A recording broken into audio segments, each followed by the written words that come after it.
What's up everybody, welcome to Park Mazda. Today we're going to be showing you how to activate your Mazda Connected Services to your Mazda vehicle. Once you have the MyMazda app downloaded to your device, you want to open up the app. The first thing you'll see is this login screen as well as numerous pop-ups for the MyMazda app policies. Accept them and go down to the bottom and tap the register button. The registration process is very simple and straightforward. You just need to do an SMS verification, just input the info that is asked for and you're good to go.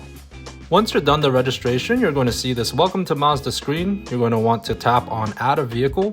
Then you're going to get a prompt that's going to ask for access to your phone's camera. Press Allow on that and you can either scan or enter your VIN manually.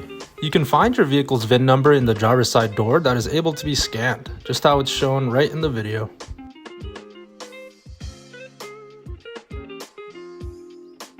Once you put in your VIN number, double check to make sure it's correct and then press the Validate button. This vehicle is compatible with the connected services, so we're good to go. Just press the next button afterwards. And then here you can name your vehicle with whatever you want, then go ahead and select your preferred Mazda retail location, then press Submit. Since now your vehicle is registered to the app, let's activate your Mazda Connected Services. Tap the Enroll button and press Start. And then you're going to agree to the terms and services. Then turn your ignition on, then request the authorization code. This step will take 1 to 3 minutes, but you will see the authorization code pop up on your infotainment screen in your vehicle.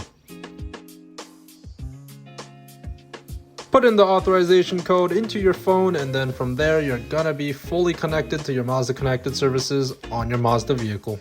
From here on, you can set up your notification preferences or exit out to the main screen.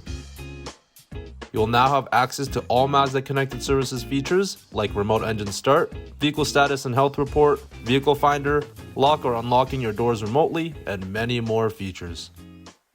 Thanks for watching everybody.